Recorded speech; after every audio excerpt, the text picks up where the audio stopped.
नमस्कार, देश न्यूज में आपका स्वागत है। मैं हूं आपके साथ धर्मिष्ठा और आप देख रहे हैं हमारा खास कार्यक्रम। मध्य प्रदेश विधानसभा चुनाव को लेकर सियासी हलचल तेज हो गई। इस बार का चुनाव अजब गजब होने वाला है। इसकी सबसे बड़ी वजह है कि सत्ता के लिए लड़ने वाली कांग्रेस पर बगावत और भीतरघात का खतरा मंडराने लगा है। इसका संकेत कांग्रेस की दूसरी सूची आने के बाद मिलने लगा है। दूसरी सूची में कांग्रेस ने 88 नामों का ऐलान किया है। इसमें दूसरी पार्टी से आए 7 नेताओं को टिकट दिया गया है।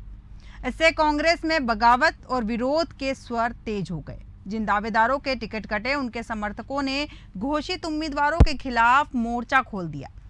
कुछ दावेदारों ने बगावत कर निर्दलीय खड़े होने की घोषणा तक कर दी। कांग्रेस में बगावत का आलम यह है कि 2 दर्जन से अधिक सीटों पर कैंडिडेट का विरोध शुरू हो गया। कई जगह पुतले जलाए गए और कई नाराज नेताओं ने पदों से इस्तीफा दे दिया। पार्टी में मचे घमासान को लेकर वरिष्ठ नेता डैमेज कंट्रोल में जुटे हैं।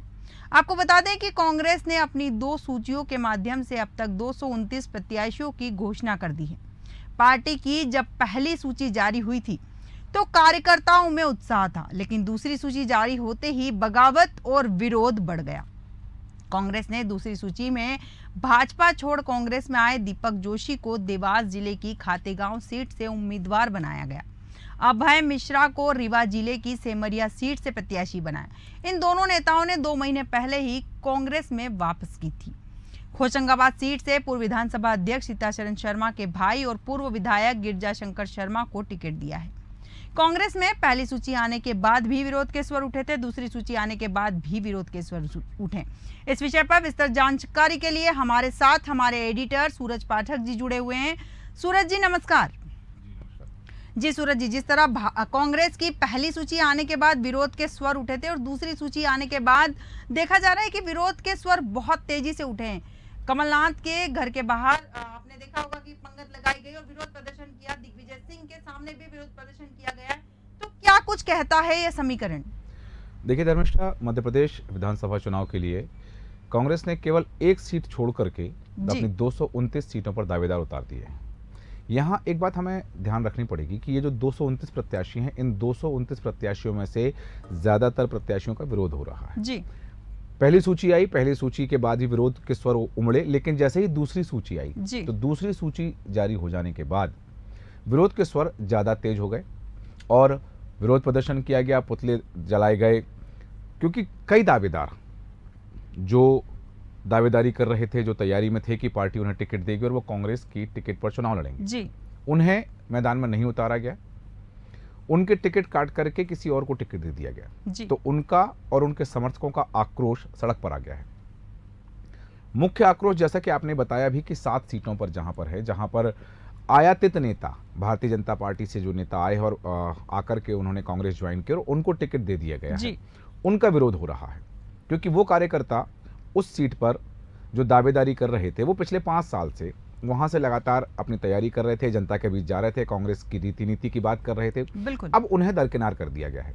तो ऐसी स्थिति में उनका आक्रोश, उनके समर्थकों का आक्रोश है जो सड़क पर आ रहा है जी। और ये जो आक्रोश आ रहा है, ये आक्रोश भारतीय जनता पार्टी के लिए फायदेमंद तो है, बिल्कुल, कांग्रेस के लिए ज्यादा नुकसानदायक है। क्योंकि ये जो दावेदार हैं, ये दावेदार या तो किसी और दल से चुनाव लड़ेंगे या फिर संभावना है कि निर्दलीय चुनाव भी लड़ सकते हैं। क्योंकि पिछली बार भी हमने देखा कि लगभग 1000 से ज्यादा, 1074 के आसपास का आंकड़ा है जो निर्दलीय प्रत्याशी मैदान में थे। और इन निर्दलीय प्रत्याशियों से 4 निर्दलीय प्रत्याशी चुनाव जीत कर आए थे। बिल्कुल। और इन टोटल जो प्रत्याशी रहे निर्दलीय प्रत्याशी, इन निर्दलीय प्रत्याशियों को 22 लाख से ज्यादा वोट मिले थे। बिल्कुल। तो यदि 4 प्रत्याशी जीत कर आए हैं, हम उनके वो वोट जो उनको मिले हैं लगभग 5 लाख के आसपास, उन 4 प्रत्याशियों को जो वोट मिले हैं, यदि वो निकाल दें तो 17 लाख वोट जो थे वो निर्दलीय ऐसे प्रत्याशियों को गए हैं जो चुनाव जीत नहीं पाए। और यही जो वोट थे, इन क्योंकि कुछ वोट जो थे वो नोटा पर भी गए, तो इन वोटों के कारण ये जो मतों का विभाजन हुआ, इन मतों के विभाजन के कारण हंग असेंबली की स्थिति बनी थी। ना कांग्रेस स्पष्ट बहुमत के साथ जीत पाई थी और ना भारतीय जनता पार्टी को स्पष्ट बहुमत मिला था। ये जरूर रहा है कि भारतीय जनता पार्टी को कुछ प्रतिशत, कुछ हजार वोट कांग्रेस से ज्यादा मिले थे, लेकिन सीटें कांग्रेस की ज्यादा आई थी। इसलिए कांग्रेस ने सरकार बनाने की दावेदारी पेश की थी और उन्हीं निर्दलीय विधायकों के कारण उन्हें निर्दलीय विधायकों का समर्थन लेकर, बसपा की प्रत्याशी का समर्थन लेकर के, समाजवादी पार्टी के प्रत्याशी का समर्थन लेकर के सरकार बनाई थी। तो ये जो स्थिति बन रही है कांग्रेस में, कहीं ना कहीं ये कांग्रेस के लिए हानिकारक है, क्योंकि जिन सीटों पर विरोध हो रहा है, जो पिछले चुनाव में हार गए थे प्रत्याशी, उनका भी विरोध हो रहा है कि उनको दोबारा टिकट दे दिया गया है। कुछ जगह पर टिकट बदल दी गई है। गोटे गांव में शेखर चौधरी को प्रत्याशी बनाया गया। शेखर चौधरी का टिकट बदलकर एनपी प्रजापति को दिया गया। एनपी प्रजापति का टिकट पहले काट दिया गया था। अब वहां चौधरी समाज का जो आक्रोश है वो देखने के लिए मिल रहा है कि वो कांग्रेस के खिलाफ जा रहा है। अब यहाँ एक बात जरूर है धर्मिष्ठा, कि ये जो आक्रोश है, ये जो विरोध है, ये अचानक नहीं बन पाए। कांग्रेस को भी पता था कि ये स्थिति बनेगी जब हम सूची जारी करेंगे। बिल्कुल सूरज जी, जैसा कि आपने कहा कि पता था कांग्रेस को भी कि सूची जारी होने के बाद विरोध के स्वर उठेंगे, लेकिन उसके बाद भी कांग्रेस ने जो दोनों सूचियां जारी की, एक समय के बहुत बाद जारी की है। तो ऐसे में आप कांग्रेस पार्टी इन जो बगावत के सुर उठ रहे हैं, इन्हें कंट्रोल करेगी कि चुनाव पे ध्यान देगी? नहीं, देखिए, मैं बता दूं कि जैसे सीट वाइज आप बता भी रहे हैं दर्शकों को, किस किस सीट पर विरोध है और किस किस सीट पर विरोध के बादल उमड़ रहे हैं, और उनके कारण वहां पर जो प्रत्याशी हैं उनको मुश्किलों का सामना करना पड़ रहा है। एक सीट में बता दूं, कुरवाई की जो विधानसभा सीट है, कुरवाई विधानसभा सीट से जो भारतीय जनता पार्टी के अगेंस्ट में कांग्रेस की प्रत्याशी हैं रीना अहिरवार, उनका विरोध हो रहा है। कमलनाथ के बंगले के बाहर कुरवाई प्रत्याशी का विरोध हो रहा है। धरने पर बैठे हुए हैं वहां के कार्यकर्ता। उसका कारण बताया जा रहा है कि उनके संबंध में जो भी चीजें वहां प्रचलित हैं विधानसभा क्षेत्र में, उसको लेकर के कारण बताया जा रहा है कि अब कांग्रेसी कार्यकर्ता उनके समर्थन में वोट कैसे मांगने जाएंगे। पहली चीज। दूसरी चीज जो आपने कहा, कांग्रेस की जो, ठीक है छोड़िए, वो जो प्रत्याशी बनकर के उतरे हैं इन 16 सीटों की जो हम बात कर रहे हैं, या 34 सीटों की जो हम बात कर रहे हैं, कि वो लगभग 50 से ज्यादा सीटें हैं जहां पर कांग्रेस प्रत्याशियों का विरोध हो रहा है। इन सीटों पर पार्टी के वरिष्ठ नेता और पार्टी अपने स्तर पर कैसे डैमेज का कंट्रोल करेगी वो तो अपनी जगह है, लेकिन यहां एक महत्वपूर्ण बात जो है कि वो प्रत्याशी जो इन सीटों पर उतरे हुए हैं, वो अब चूंकि स्थानीय कार्यकर्ता उनके साथ नहीं है, बिल्कुल स्थानीय कार्यकर्ताओं को समर्थन नहीं मिल रहा है, तो वो चुनाव कैसे लड़ेंगे, प्रचार प्रसार कैसे करेंगे, हर क्षेत्र में चुनाव का कार्यालय कैसे खोल पाएंगे, क्योंकि उनके पास वहां कार्यकर्ता नहीं होंगे। बिल्कुल। एक तो वो समस्या होगी। दूसरा, यही जो विरोध करने वाले हैं, जो कांग्रेस के कार्यकर्ता हैं, जो दावेदारों के समर्थक हैं, जो उम्मीदवार नहीं बन पाए हैं, यदि वो किसी और दल से चुनाव लड़ लेते हैं, किसी और पार्टी का टिकट उनको मिल जाता है, या निर्दलीय चुनाव लड़े, तो वो कार्यकर्ता उनके साथ हो जाएंगे। तो स्वाभाविक बात है कि जिनको टिकट मिला है उनको कई तरह की मुश्किलों का सामना करना पड़ेगा, क्योंकि भारतीय जनता पार्टी की सरकार है प्रदेश में।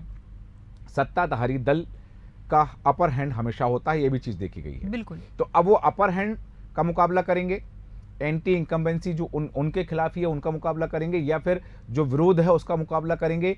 जनता के पास कौन सी चीजें लेकर जाएं, क्योंकि कांग्रेस को लेकर भी जनता में बहुत ऐसा नहीं कहा जा सकता कि 2023 के चुनाव में लहर है, बिल्कुल, कि कांग्रेस के पक्ष में लहर चल रही है, भारतीय जनता पार्टी के पक्ष में लहर चल रही है, नहीं कहा जा सकता। हाँ, ये है कि जो समीकरण है वो समतुल्य बने हुए हैं, मतदाता मौन है, और यह जो चुप्पी है मतदाता की, ये जो खामोशी है मतदाता की, ये अपने अंदर यह मौन एक भयंकर बवंडर एक समेटे हुए है। वो बवंडर निकलेगा जब मतदान होगा, और मतदान के समय जब ये चीज सामने आएगी कि जनता का ये जो मौन है, मतदाता का जो मौन है, मतदाता के मौन में कौन सी भाषा छिपी थी। तो यहाँ कांग्रेस प्रत्याशियों को तो कई तरह की मुश्किलें सामने आ रही हैं। अब उनका सामना करते हुए चुनाव कैसे लड़ेंगे, क्योंकि जैसा मैंने बताया, यदि कुनबे में ही कलह है, घर में ही झगड़ा है, तो बाहर के झगड़े से कैसे निपट पाएंगे। बाहर जो सामने प्रतिद्वंदी है, उस प्रतिद्वंदी का मुकाबला कैसे कर पाएंगे, उसका सामना कैसे कर पाएंगे। क्योंकि यहाँ ये बात तो साफ है कि यदि कांग्रेस को किसी सीट पर, किसी विधानसभा सीट पर पूरे कांग्रेसी कार्यकर्ताओं का समर्थन मिल जाता है, उनका साथ मिल जाता है, तो वहां से उनकी जीत लगभग आसान हो जाती है। बिल्कुल।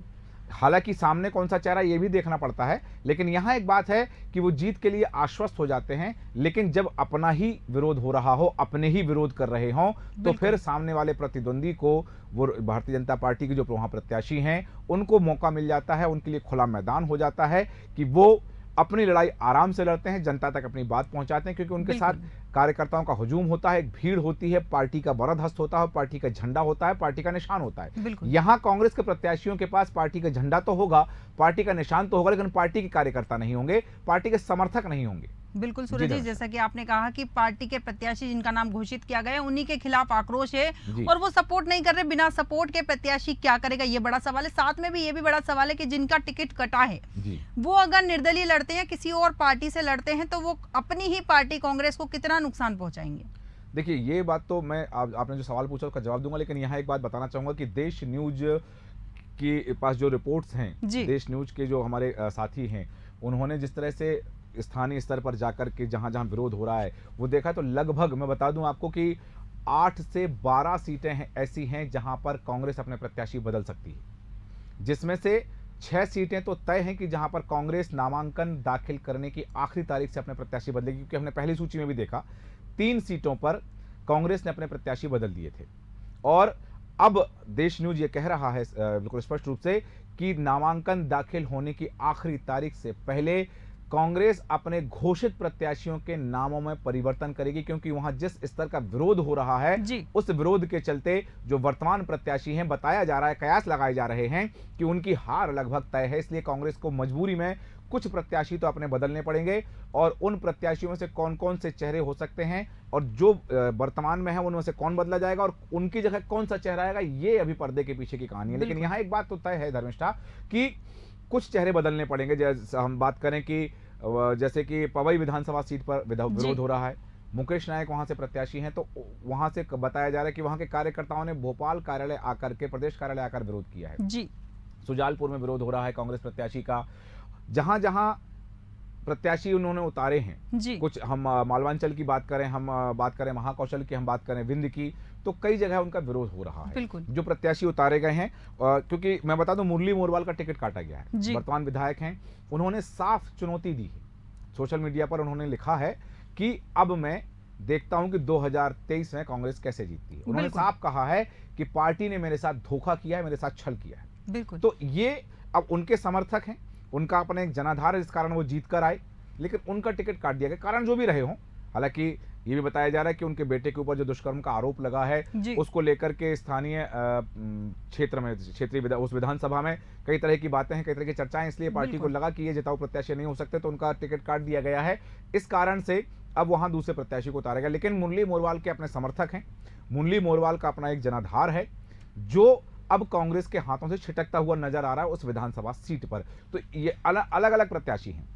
भारतीय जनता पार्टी से जो आयातित नेता है, आपने जिक्र किया दीपक जोशी का, दीपक जोशी को खातेगांव से टिकट दी गई है, उनका विरोध हो रहा है। हाल ही में अभी कुछ समय पहले ही जो गिरिजा शंकर शर्मा हैं होशंगाबाद से, वो आए हैं और भारतीय जनता पार्टी छोड़कर कांग्रेस ज्वाइन किया है जी। अब उनको टिकट दे दी गई है। अभय मिश्रा को निवाड़ी से टिकट दे दी गई है। ये जो भारतीय जनता पार्टी में आए हैं, अभी आयातित नेता जिन्हें कहा जाता है, पैराशूट लैंडिंग जो कही जा रही है, इनको टिकट देने का विरोध चल रहा है, क्योंकि उस सीट पर, जैसा मैंने पहले भी कहा, कि जो कांग्रेस के कार्यकर्ता थे, जो कांग्रेस के लीडर थे, वो अपनी तैयारी कर रहे थे, दावेदारी पेश कर रहे थे। लेकिन इन सब को दरकिनार करते हुए, हालांकि एक बात कही गई है कि पार्टी ने सर्वे कराया जी, 3 स्तर पर सर्वे हुए, कमलनाथ ने अलग सर्वे कराया, राहुल गांधी ने अलग सर्वे कराया। अब इस सर्वे के बाद यदि ये रिपोर्ट सामने आ रही है, सर्वे के बाद ये स्थितियां सामने आ रही है, क्योंकि पहली सूची जब आई थी, तो पहली सूची के बाद भी देश न्यूज ने कहा था कि ये सर्वे के आधार पर अगर सूची आई है तो उस सर्वे पर सवालिया निशान खड़े होते हैं। बिल्कुल, बिल्कुल। और सबसे बड़ी बात, पहली सूची में कहा गया था दिग्विजय सिंह के समर्थकों की सूची है, बिल्कुल, उसमें लगभग 6 नाम ऐसे थे जो दिग्विजय सिंह के परिवार के टिकट दिए गए थे जी। और दूसरी, उसी पहली सूची में 3 नाम, भोपाल के जो 3 नाम थे, 3 प्रत्याशी थे, कहा गया था कि वो सुरेश पचौरी गुट के नेता हैं। तो दिग्विजय सिंह के गुट के नेताओं को टिकट मिली है, सुरेश पचौरी गुट के नेताओं को टिकट मिली है, कमलनाथ के गुट के नेताओं को टिकट मिली है, अजय सिंह के गुट के नेताओं को टिकट मिली है। तो ये जो टिकट है कांग्रेस से मिली है या कांग्रेस के नेताओं के गुट के नेताओं को टिकट मिली है, ये बड़ी चर्चा का विषय रहा है। और इसी चर्चा के कारण ये जो विरोध आज हम देख पा रहे हैं कि कांग्रेस के कार्यकर्ता विरोध कर रहे हैं, प्रदर्शन कर रहे हैं, धरने पर बैठे हुए हैं, कपड़े फाड़ रहे हैं, पुतले जला रहे हैं, तो ये जो चीजें हुई हैं, भिंड में भी बता दूं मैं आपको कि चंबल, ग्वालियर चंबल अंचल में गोविंद सिंह का विरोध हो रहा है, उनको कहा जा रहा है कि गोविंद सिंह ने टिकट काटी है। बिल्कुल बिल्कुल सूरज जी, जैसा कि आपने बताया कि विरोध हो रहा है, कुनबे में कलह साफ देखने को मिल रही है, और जैसा कि आपने जिक्र किया कि पहली सूची सर्वे के आधार पर आई थी। सवाल वही कि सर्वे ही सर्वे सर्वा है, केवल कहा गया था, लेकिन सूची में ऐसा कुछ दिखा नहीं जी। और उसी के आधार पर दूसरी सूची आई, दूसरी सूची आने के बाद में भी कलह लगातार देखने को मिल रहा है। सवाल आपसे पूछना चाहूंगी सूरज जी कि दूसरी सूची आने के बाद कलह बढ़ा है, कई प्रत्याशियों ने जैसे विरोध प्रदर्शन किया है, और विरोध प्रदर्शन करने में दिग्विजय सिंह और कमलनाथ के ऊपर आरोप भी लगाए कि इनकी वजह से हमारा टिकट कटा है। दिग्विजय सिंह और कमलनाथ जी को जिम्मेदारी दी गई है ये जो डैमेज कंट्रोल है उसको कंट्रोल करने की, लेकिन जब दिग्विजय सिंह और कमलनाथ जी खुद ही सार्वजनिक मंच पर लड़ रहे हैं, तो वो डैमेज कंट्रोल कैसे करेंगे? सही कहा आपने कि एक बयान आता है एक सीट को लेकर, पिछौर सीट की हम बात कर रहे हैं, पिछौर सीट को लेकर के जो दावेदारी कर रहे थे उनके समर्थकों ने जब पहली सूची जारी हुई और उसके जी। बाद में कमलनाथ से आग्रह किया, नारेबाजी की कि पिछौर सीट से उनके जो नेता हैं उनके समर्थकों ने वहां विरोध प्रदर्शन किया। जी। तो कमलनाथ का जो बयान सामने आता है कि कपड़े फाड़ना है तो दिग्विजय सिंह के फाड़ो या उनके बेटे के फाड़ो। और उसके बाद में जब कांग्रेस अपना वचन पत्र जारी कर रही होती तो उस मंच पर दिग्विजय सिंह कहते हैं कि ये तो हमारे कपड़े फड़वा रहे हैं। कमलनाथ, अब लोग बैठे हुए हैं, कार्यकर्ता बैठे हुए हैं, मीडिया वहां सामने है और मीडिया के सामने एक नेता, पूर्व मुख्यमंत्री कमलनाथ, पीसीसी चीफ, डायस पर घोषणा पत्र के बारे में कह रहे हैं और मंच पर कुर्सी पर बैठे हुए एक और पूर्व मुख्यमंत्री कांग्रेस के दिग्विजय सिंह माइक लेकर के ये उनका संवाद चल रहा है। और ये संवाद क्या है, ये जो कहा जा रहा है कि ये हमें गाली पड़वा रहे हैं, हमें हमारे कपड़े फड़वा रहे हैं, तो उन्होंने कहा कि आपको गाली खाने के लिए पावारा पटरने दी गई है। ये सारा संवाद हुआ, इस पर हम बृहद चर्चा कर चुके हैं। लेकिन यहाँ जो बात आ रही है कि जब आपस में ही कलह है, आपस में ही जो अंतर कलह उजागर हो रही है, तो इसके बाद में वो डैमेज कंट्रोल कैसे करेंगे। मैं कुछ सीटों के नाम गिनाना चाहूंगा धर्मिष्ठा यहाँ पर। बदनावर, देपालपुर, जावरा, सिवनी मालवा, भोजपुर, सुजालपुर, शेवड़ा, गुना, महू, पवई, बुरहानपुर, रीवा, सेमरिया, रतलाम, रतलाम ग्रामीण, निवाड़ी, ये जो 2 दर्जन से ज़्यादा सीटें हैं, इन सीटों पर विरोध प्रदर्शन हो रहा है। दिग्विजय सिंह के नाम पर विरोध किया जा रहा है, कमलनाथ के नाम पर विरोध किया जा रहा है। मध्य प्रदेश विधानसभा में नेता प्रतिपक्ष डॉक्टर गोविंद जी आपसे कि अभी अभी खबर आई है जी कि मुरली मोरवाल के जो समर्थक हैं उन्होंने कमलनाथ के बंगले के सामने खुद पर केरोसिन डालकर जान लेने की कोशिश की है खुद की। हाँ, ये जैसे मैंने कहा कि विरोध का स्तर किसी भी स्तर तक जा सकता है। कपड़े फाड़े गए हैं, पुतले जलाए गए हैं, दिग्विजय सिंह के पुतले जलाए गए हैं, डॉक्टर गोविंद सिंह के विरोध में नारेबाजी की गई। तो मुरली मोरवाल, जैसा मैंने मुरली मोरवाल का जिक्र किया था, मुरली मोरवाल वर्तमान विधायक, उनका टिकट काटा गया है, तो उन्होंने सोशल मीडिया पर लिखा था। अब उनके समर्थक टिकट की मांग कर रहे हैं। और मैं एक बार फिर कह रहा हूं धर्मिष्ठा कि कांग्रेस को ये सूची बदलनी पड़ेगी, बहुत सारी जगहों पर अपने प्रत्याशियों के नाम का परिवर्तन करना पड़ेगा, और नहीं तो कांग्रेस कितनी टिक पाएगी मैदान में। क्योंकि मैं बार बार कह रहा हूं कि जब घर में ही लड़ाई है, आपस में ही झगड़ा होगा, तो विरोधी का, प्रतिद्वंदी का सामना कैसे कर पाएंगे, ये एक बड़ा सवाल होगा। और प्रतिद्वंदी के सामने मैदान में बने रहने के लिए कांग्रेस में एकजुटता आवश्यक होगी। हालांकि कांग्रेस हमेशा गुटों में बटी हुई पार्टी कहा जाता रहा है कि कांग्रेस गुटों में बटी हुई, लेकिन यहां एक बात ये जरूर सामने आ जाती है कि इस पूरी स्थिति को लेकर के क्या बड़े नेताओं ने पहले सामंजस्य नहीं बिठाया, क्या समन्वय नहीं बिठाया। अब एक बात यहां और बता दे रहा हूं मैं कि जिन सीटों पर, क्योंकि अभी 3 सीटों पर बदले गए जी, एनपी प्रजापति को पहली सूची में नाम नहीं था, गोटेगांव से शेखर चौधरी का नाम था।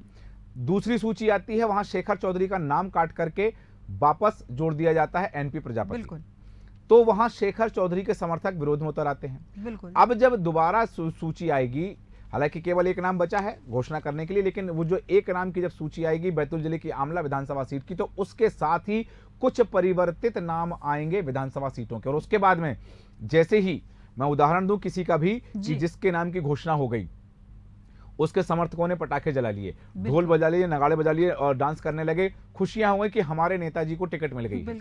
उन नेताजी ने प्रचार शुरू कर दिया, उन नेताजी ने पोस्टर पंपलेट छपवा लिए, होर्डिंग्स लग गए, बैनर लग गए हैं। अब उस सीट से कांग्रेस दूसरे प्रत्याशी को यदि खड़ा करती है, तो जिन नेताजी ने तैयारी कर ली है, जिन नेताजी ने पोस्टर छपवा लिए हैं, जिन नेताजी के समर्थकों ने मिठाइयां बांट दी हैं, वो भी तो विरोध में उतरेंगे। फिर बिल्कुल आज विरोध है टिकट देने का, कल विरोध होगा नाम काटने का। तो कांग्रेस के सामने केवल और केवल विरोध से निपटने का एक रास्ता बच रहा है कि वो विरोध से कैसे निपटे, ये सोचे, चुनाव कैसे जीते, ये सोचने का समय पता नहीं कांग्रेस के पास कब आएगा। लेकिन कांग्रेस के पास सबसे बड़ी चीज आज ये है कि वो केवल ये सोच ले कि इन विरोधों से कैसे निपटेगी। ये विरोध नहीं है, विरोध हैं, कई सारे विरोध हैं कि नाम ना होने का विरोध, फिर नाम बदल जाएगा उसका विरोध। क्योंकि जो स्पष्ट बात है, आज कोई भी हो उसका नाम आज सूची में आएगा, उसको खुशी होती है, उसके समर्थक उल्लास मनाते हैं, जश्न मनाते हैं, लेकिन फिर वो जश्न मातम में बदल जाता है जब नाम बदल जाता है। बिल्कुल सूरज जी, जैसा कि आपने कहा कि जिन प्रत्याशियों का अभी पहले विरोध हो रहा है, लेकिन जब टिकट कट जाएंगे तो बाद में वो विरोध करेंगे और खुद को ठगा सा महसूस करेंगे कि हमें भरोसे में लेकर हमारे साथ छलावा किया,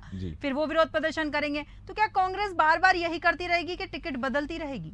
नहीं, देखिए ये करना पड़ेगा यदि मैदान में बने रहना है। क्योंकि आज जैसा मैंने पहले भी कहा कि यदि कांग्रेस अपनों का विरोध है, आज किसी सीट पर कोई प्रत्याशी है, उस प्रत्याशी के विरोध में स्थानीय कांग्रेसी नेता हैं। ग्वालियर में 5 दावेदारों ने सामूहिक रूप से विरोध किया है, कई जगह पर नेताओं ने इस्तीफे दे दिए हैं।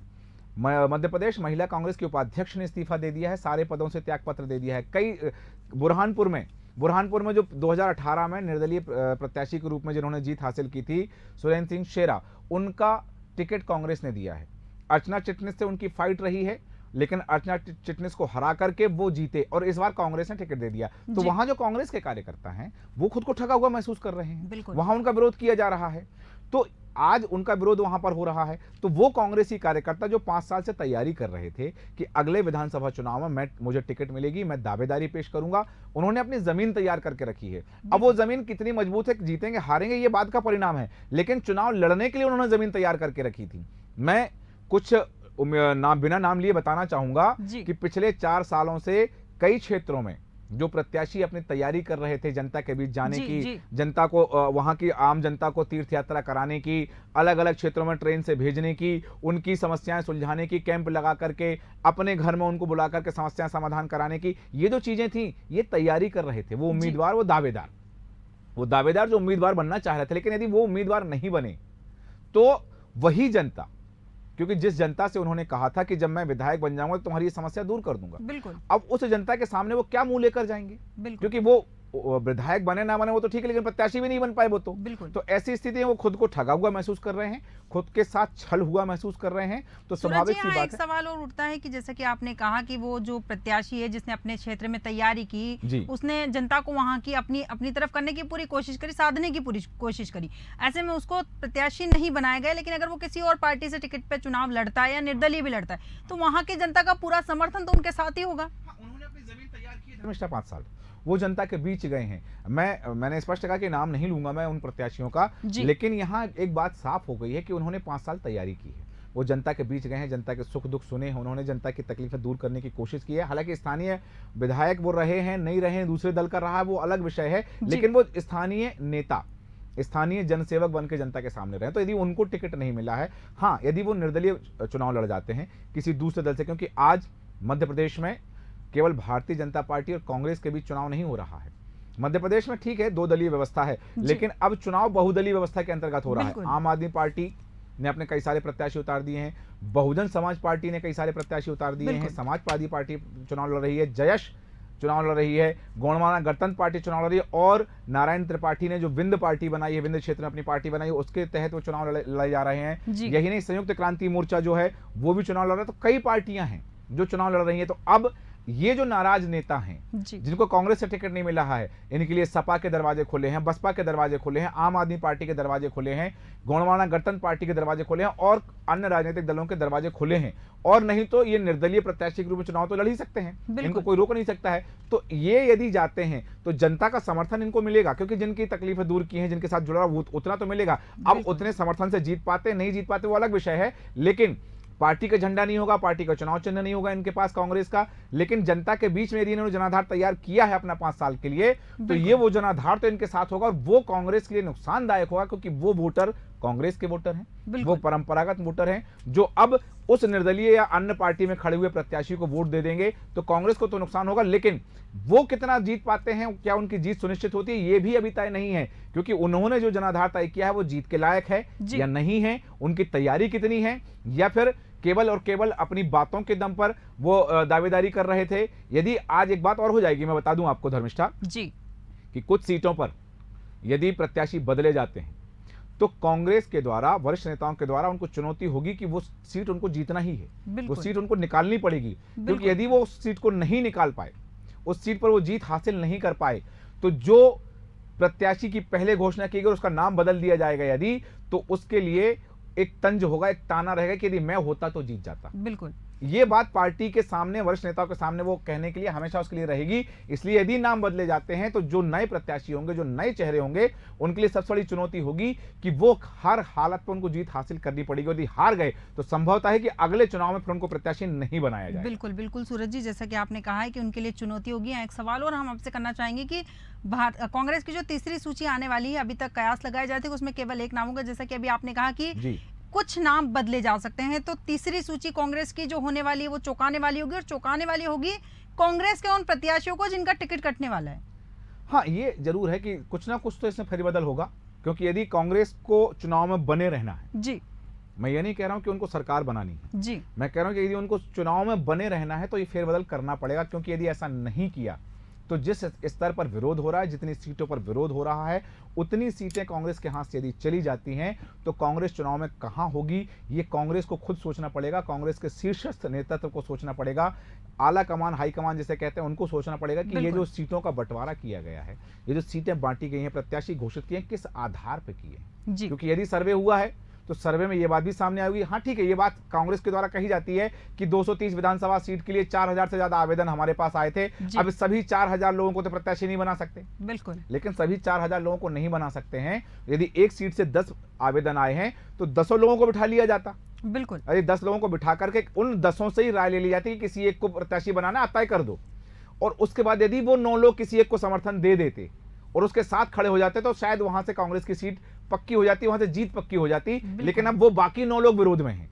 बिल्कुल, बिल्कुल, उनमें से 10 में से 10 तो जीतेंगे नहीं, बिल्कुल, बाकी 9 लोग विरोध में हैं, तो एक प्रत्याशी की जीत पर भी संशय खड़ा कर दिया। बिल्कुल, बिल्कुल सूरज जी, जैसा कि आपने कहा कि लोगों को समझाकर और उनके साथ बातचीत कर उन्हें समझाया जा सकता है। अंतिम प्रतिक्रिया चाहूंगी आपकी। जैसा कि कहा गया, आपने भी अपनी बात में भी कहा कि सर्वे किया गया था जी। सर्वे में अगर देखा जाए पहली और दूसरी सूची में, तो क्या अपने जो आला कमान जो मध्य प्रदेश के हैं, क्या उन्होंने अपने करीबियों को टिकट दिलवाने की कोशिश की है मात्र? हाँ, सियासी गलियारों में तो यही चर्चा है धर्मिष्ठा, कि चाहे हम बात करें कि जैसे मैंने जिक्र भी किया कि भोपाल की जो सूची आई थी, पहली सूची में जो 3 नाम थे, कहा गया कि वो सुरेश पचौरी के गुट के लोग हैं और उनको टिकट दिया गया है। बिल्कुल, बहुत सारे लोग पहली सूची में नाम ऐसे थे जो दिग्विजय सिंह गुट के कहे जाते थे जी, उन लोगों को टिकट दिया गया है। दूसरी सूची जो आई है उसमें साफ स्पष्ट यदि हम विश्लेषण करते हैं तो 18 लोगों के नाम ऐसे हैं जो दिग्विजय सिंह के समर्थक हैं जी, और दिग्विजय सिंह के समर्थकों को टिकट दिया गया है। यही नहीं, दिग्विजय सिंह की सरकार में मंत्री रहे लोगों को भी मैदान में उतारा गया है। बिल्कुल, क्योंकि एक तरफ जहां उम्र का क्राइटेरिया की बात कही जाती थी कि जो ज्यादा बुजुर्ग हो गए हैं अब क्या चुनाव लड़ पाएंगे, वो उनको उस क्राइटेरिया को भी दरकिनार कर दिया गया है। बिल्कुल, और यहाँ हालांकि कांग्रेस कहती है कि हमने जिताऊ प्रत्याशी के तौर पर प्रत्याशियों को मैदान में उतारा है, लेकिन इस विरोध के चलते अब उन प्रत्याशियों की जिन्हें जिताऊ प्रत्याशी कहा जा रहा है, जिन्हें टिकाऊ प्रत्याशी कहा जा रहा है, उनकी जीत पर संशय खड़ा हो गया, क्योंकि यही कांग्रेस के नेता अब उस प्रत्याशी के विरोध में काम करने वाले हैं। बिल्कुल जी धर्मिष्ठा, बिल्कुल सूरज जी, तमाम जानकारी के लिए और हमारे साथ बने रहने के लिए बहुत बहुत धन्यवाद आपका। जैसा कि सूरज जी ने बताया कि पहली और दूसरी सूची आने के बाद में बगावत के सुर लगातार देखने को मिल रहे हैं कांग्रेस पार्टी में। कांग्रेस ने तूफानी सूची तो जारी की और साथ ही कांग्रेस में भी तूफान आ गया। सत्ता के लिए लड़ने वाली कांग्रेस पर बगावत और भीतर घात का खतरा मंडराने लगा है। इसका संकेत कांग्रेस की दूसरी सूची आने के बाद मिलने लगा है। अब देखना दिलचस्प होगा कि कांग्रेस किन नेताओं के नाम बदलती है और किन प्रत्याशियों को फिर मौका देती है, और कांग्रेस की अगली सूची आने के बाद में कौन से स्वर देखने को मिलते हैं। हमारे आज के खास कार्यक्रम में फिलहाल इतना ही। आप बने रहिए देश न्यूज के साथ। नमस्कार।